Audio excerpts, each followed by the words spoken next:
तो मैं हिम्मत सेठ एक बार फिर आपके सामने उपस्थित हूँ एक नए वीडियो को लेकर। नई नई बातचीत, नया विषय।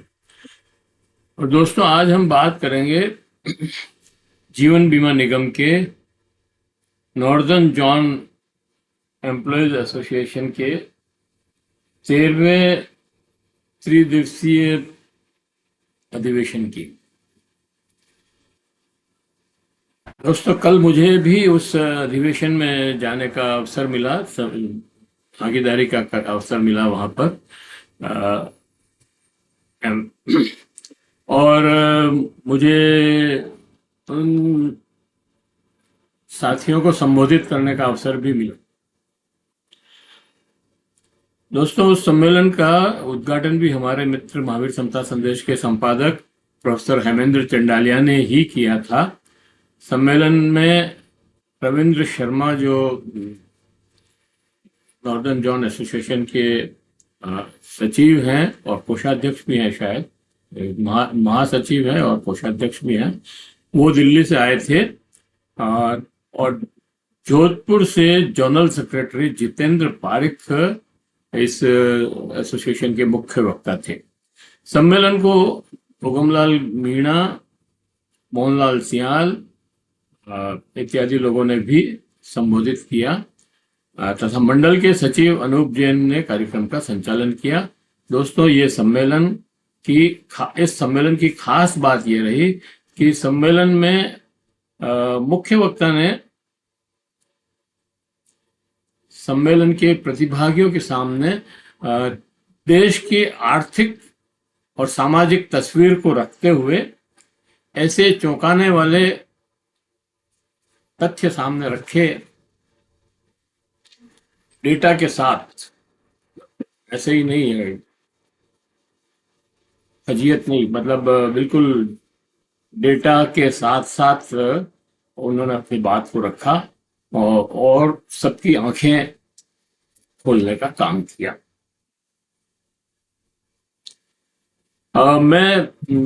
वो सम्मेलन करीब 3-4 घंटे तो उद्घाटन सेशन चला, और उसके बाद उनके इंटरनल जो बिजनेस सत्र भी चले और चुनाव भी हुए शायद। खैर, मैं उन सब की बात नहीं कर रहा हूँ इस समय। मैं सिर्फ मिस्टर पारिक की बात कर रहा हूँ, जिन्होंने ये भाषण दिया और उन्होंने जो जो नक्शा खींचा, जो बात कही, वो बहुत महत्वपूर्ण है। उसके ऊपर ध्यान देने की जरूरत है। उन्होंने कहा कि मेहनतकश वर्ग का आंदोलन से इस तस्वीर को बदल सकता है, और केवल मेहनतकश वर्ग, जो मजदूर, किसान, नौजवान जो लोग हैं, वो ही इस भारत की तस्वीर को बदल सकते हैं। और बहुत ही कुरूप एक तस्वीर पेश की उन्होंने। सबसे पहले अमेरिका का उदाहरण दिया। उन्होंने कहा, अभी थोड़े महीने पहले ही अमेरिका में ट्रंप साहब जो राष्ट्रपति का चुनाव जीत के आए, वो चुनाव हुए, लेकिन वहां डेमोक्रेसी हार गई। अब ये क्या बात हुई कि ट्रंप साहब जीते तो डेमोक्रेसी हार गई, और अगर हैरिस जीत जाती तो डेमोक्रेसी जीत जाती? ये बात समझ के बाहर है। लेकिन उन्होंने ये बात जोर देकर पुख्ता आधार पर कही। उन्होंने कहा कि ट्रंप साहब चुनाव लड़ रहे थे, उसके पहले उनसे सारे देश के पूंजीपतियों ने, एलन मस्क और कई सारे नाम लिए उन्होंने, उन लोगों ने बहुत सारा रुपया जो है उनके चुनाव के चंदे में डाला। लेकिन उसके पहले उन्होंने ट्रंप साहब से बात की कि हम आपको के चुनाव को जिताने के लिए इतना निवेश करेंगे, आपको हमारे ये काम करने पड़ेंगे। 700 पेज का एक एजेंडा प्रस्ताव उन्होंने ट्रंप साहब को थमाया। और ट्रंप साहब चुनाव जीत गए। तो पैसों से चुनाव जीते हैं, इसलिए वो कह रहे हैं कि ये डेमोक्रेसी की जीत नहीं है, ये पैसों की जीत है, पूंजीपतियों की जीत है। और पूंजीपति और अब जो है उनसे ये सारे काम करवा रहे हैं। अब उन्होंने जो नारा दिया, अमेरिका अगेन, अमेरिका ग्रेट, जो मेगा, उसके ऊपर उन्होंने कहा कि ये नारा ही मतलब पूंजीपतियों ने सजेस्ट किया था। और ये जो टैरिफ वार चल रही है और ये जो सारी खेल हो रहा है, ये सब उस दस्तावेज का हिस्सा है।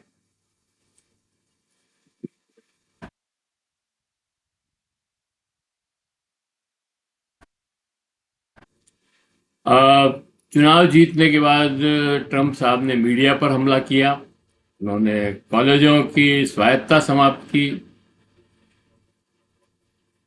और आप देखिए कि उन्होंने कहा कि अमेरिका के अंदर पूरे 50 स्टेट में ट्रंप के खिलाफ आंदोलन चल रहे हैं और 72 लाख लोग उसमें शामिल हो चुके हैं। तो ये कोई छोटी मोटी संख्या नहीं है दोस्तों। हमारे भारत में भले लगता हो कि क्योंकि हम 142 करोड़ के नागरिक हैं हमारे देश में, लेकिन अमेरिका में और दूसरे यूरोप के देशों में बहुत छोटी छोटी जनसंख्या है। अमेरिका में 35 करोड़ लोग कुल रहते हैं, उसमें से अगर 72 लाख लोग सड़क पर उतरते हैं तो ये एक बड़ी बात है।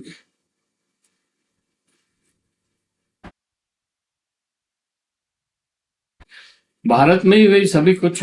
और फिर उन्होंने कहा कि भारत में भी नरेंद्र मोदी जब 1914 में आए थे तो उन्होंने भी इसी तरह से सत्ता को खरीदी थी और उसमें पैसा लगाया था अडानी, अंबानी, टाटा और दूसरे पूंजीपतियों ने।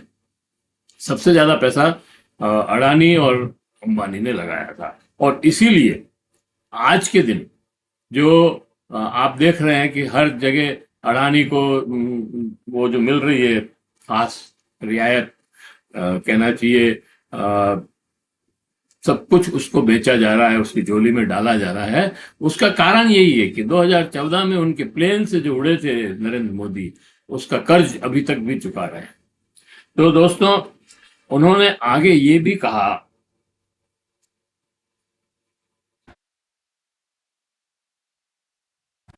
और अंबानी अभी आप रूस से तेल खरीद रहे हैं और रियायत दर पे खरीद रहे हैं, लेकिन भारत के नागरिक को उस रियायत का कोई फायदा नहीं हुआ है और अंबानी उसका सबसे ज्यादा लाभ ले रहे हैं, क्योंकि वो रूस से तेल खरीदते हैं, अपनी रिफाइनरी में रिफाइन करते हैं और यूरोप में महंगे दामों में उस तेल को बेच रहे हैं। तो भारत को उसका क्या फायदा हो? भारत को उसका कोई फायदा नहीं है, भारत के नागरिकों को उसका कोई फायदा नहीं है। अगर भारत में जब आप क्रूड सस्ता खरीद रहे हो तो भारत में भी तेल सस्ता बेचना चाहिए, पेट्रोल और डीजल सस्ते बेचने चाहिए, जिसका आप वादा करके आए थे। आपने ये वादा किया था कि हम आए तो 35-40 रुपए लीटर में पेट्रोल और डीजल बेचेंगे, लेकिन ऐसा नहीं हुआ। उन्होंने कहा कि आज के मुद्दे क्या हैं। आज का मुद्दा है महंगाई, बेरोजगारी, गरीबी, लेकिन इनके ऊपर कोई बात ही नहीं करता है और कर भी नहीं सकता है, क्योंकि क्योंकि सत्ता की आलोचना करना हमारे देश में राष्ट्रद्रोह हो गया है, बना दिया गया है। उन्होंने कहा कि संगठन के लोगों को मुद्दों पर ही बात करनी चाहिए, क्योंकि वो संगठन के अधिवेशन में बोल रहे थे, इसलिए उनके कर्मचारियों को, उनके कार्यकर्ताओं को ये बात कही।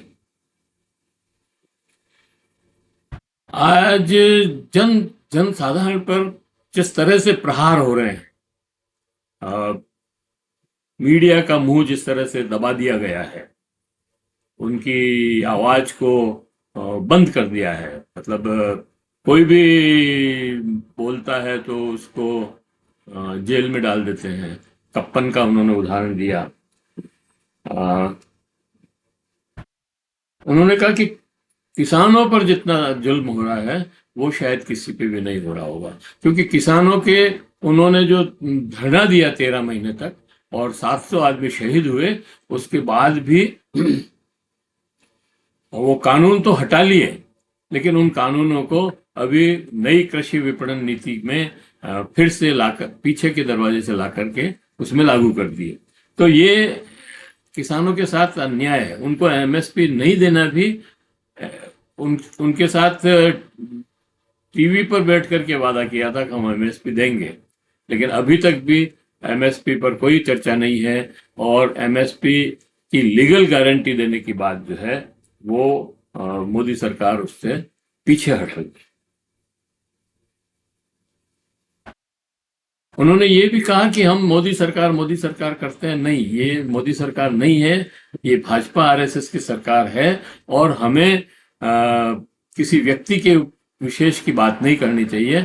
अगर ये कोई और व्यक्ति होता मोदी की जगह, तो वो भी ऐसा ही करता, जैसे अटल बिहारी वाजपेयी ने अपने समय में किया था। उन्होंने बिजली का जो आज जो हम स्मार्ट मीटर और ये सब का जो पूरे देश में हंगामा देख रहे हैं, ये सब ये एक्ट जो है 2003 में बीजेपी के शासन में अटल बिहारी के शासन में ही पास किया।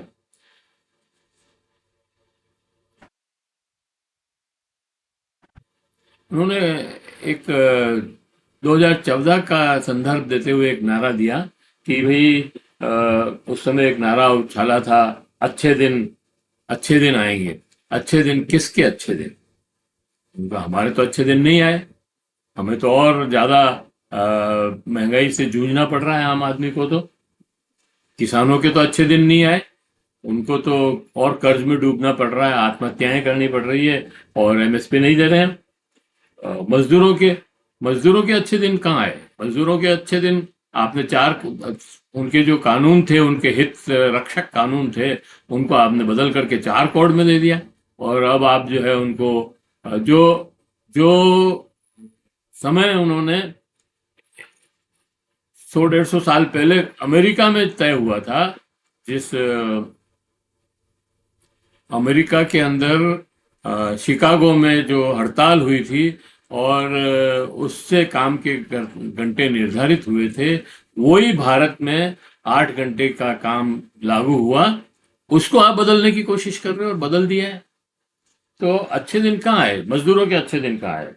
उन्होंने नौजवानों के अच्छे दिन कहाँ है? नौजवानों की सबसे ज्यादा मुसीबत यह है कि उनको रोजगार ही नहीं मिल रहा है। आज देश के नौजवानों के सामने सबसे बड़ी समस्या है रोजगार। और 45 साल के सबसे ज्यादा 45 साल के सबसे ज्यादा बेरोजगारी इस समय है। ये भी उन्होंने कहा। उन्होंने कहा जवानों के भी अच्छे दिन नहीं आए, क्योंकि अग्निवीर जो लाए हैं आप, उसमें वो 4 साल कुछ काम करता है, फिर पेंशन, और पेंशन में भी घपले, और मर जाए तो उसको कोई सुविधा नहीं। तो ये सारी चीजें उन्होंने कहा कि भाई हमारे किसी के भी अच्छे दिन नहीं आए हैं और हम जो है परेशान।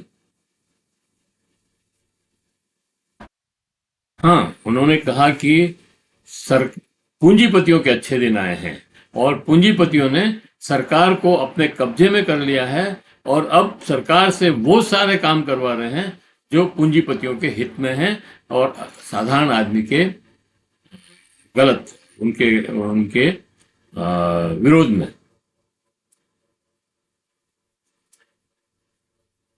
सत्ता और पूंजीपतियों का गठजोड़ जो है इस देश के संसाधनों को, खास तौर से प्राकृतिक संसाधनों को लूटने में मदद कर रहा है। हमें भ्रमित करने के लिए कहा जाता है कि हम चौथी अर्थव्यवस्था हैं। बात सही है कि हम चौथी अर्थव्यवस्था हैं, बन गए हैं या बन जाएंगे, लेकिन उन्होंने कहा है कि ये हमें सिर्फ भ्रमित करने के लिए है। चौथी अर्थव्यवस्था का क्या मतलब? उन्होंने कहा प्रति व्यक्ति आय में हम सबसे कमजोर स्थिति में हैं, 137वें स्थान पर हैं 189 देशों के अंदर। उन्होंने कहा अमेरिका 79,110 $89,110 US डॉलर से सबसे टॉप पर है। फिर है जर्मनी 55,910। फिर है जापान, ये सारे यूएसडी है। जापान 33,960। फिर चीन 13,690 और भारत का जो आंकड़ा है वो है 28,700 28,000 क्या 2,878 यूएसडी मात्र। ये प्रति व्यक्ति वार्षिक आय है। और 189 देशों में, मतलब समझ लीजिए 190 देशों में हम 137वें स्थान पर हैं। तो ये जो आंकड़े हैं ये तो आंखें खोल देने वाली है कि हम कहाँ हैं, हमें कहाँ, क्यों ये सब बात दिखाया जा रहा है कि हम विकसित देश बन जाएंगे। और आज की बात, वर्तमान की बात नहीं करते हैं। सरकार जो है, सत्ता, आज की जो सत्ता है वो वर्तमान की बात नहीं कर रही है और 1947 की बात कर रहे। 2047 में हम विकसित देश बन जाएंगे। कैसे बन जाओगे? और पहले जितने वादे किए थे कि 2022 में किसानों की आय दुगुनी कर देंगे, वो सब कुछ नहीं होता। तो उन्होंने कहा कि ये जो हमारी 2,878 यूएसडी है प्रति व्यक्ति, वो भी एक भ्रम है। भ्रम इसलिए है कि इसमें से अगर 1% सुपर रिच लोगों को निकाल दें तो ये आय रह जाती है 2,250 यूएसडी। ठीक है। और अगर 10% रिच को निकाल दें तो ये आय रह जाती है 1,350 रुपए। तो ये इतना इतना घपला है। 1,350 यूएसडी हमारी साधारण आदमी की प्रति व्यक्ति आय है, क्योंकि 1% लोगों के पास 40% संपत्ति है और 10% लोगों के पास 70% संपत्ति। तो हमारे पास जो संपत्ति है ही नहीं, तो हमारी आय तो बहुत ही कम है ना।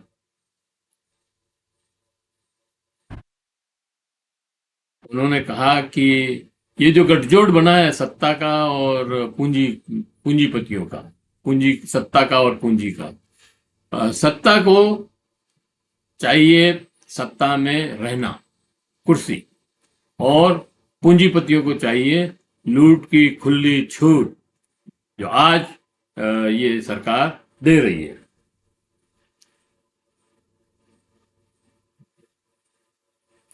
पूंजी ने सत्ता के लिए रास्ता बनाया, तो पूंजी ने सत्ता के लिए रास्ता बनाया तो सत्ता ने देश लूटने के दरवाजे खोल दिए पूंजी के लिए। तो ये है असल गठजोड़ का जो लब्बो-लुबाब है।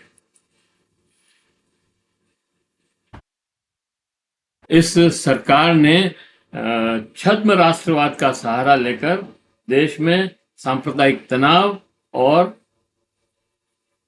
नफरत का एक वातावरण, माहौल बना दिया। धर्म के नाम पर पूरे देश में उन्माद फैला रहे हैं, जिससे ये जो आंकड़े हैं, ये जो हमारी असली तस्वीर है, उन्होंने कहा कि हमारा जीडीपी 5.6% या 6.5% नहीं है। उन्होंने कहा ये बहुत बहुत कम है। और कुछ अर्थशास्त्री तो इसको 2-3% ही बताते हैं।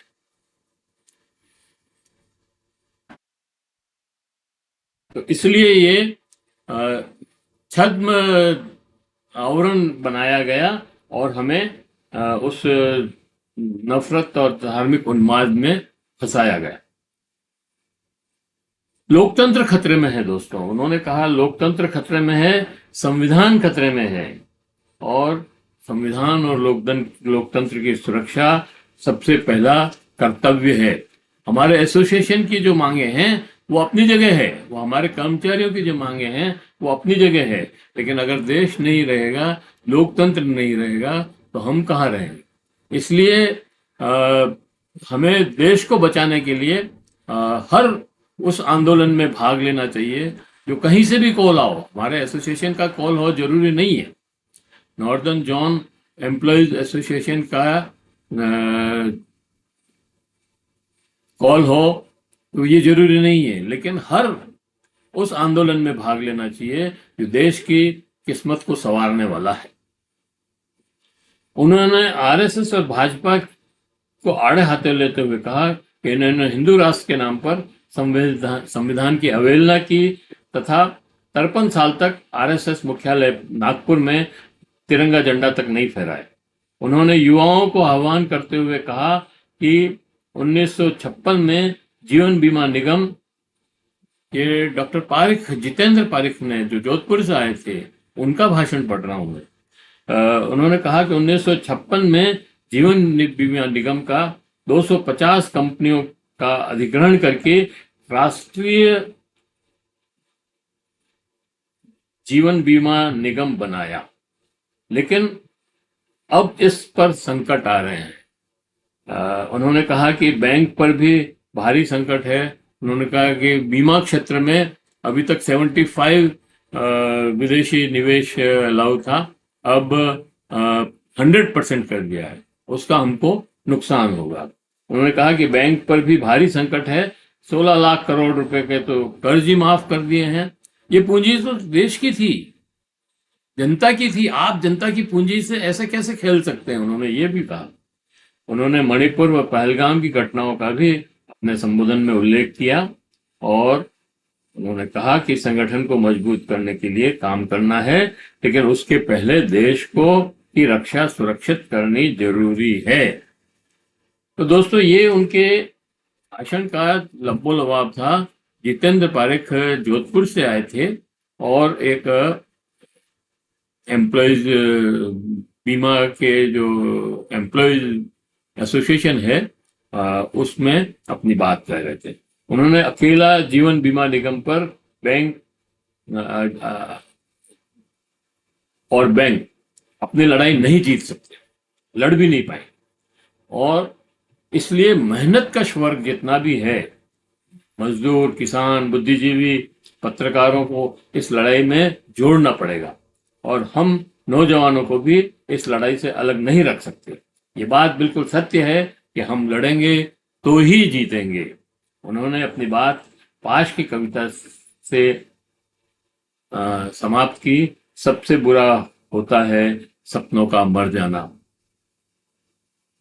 भाषण बहुत लंबा है, पर मैंने उसके कुछ अंश आपके सामने रखे, उसमें भी बहुत लंबा हो गया वीडियो।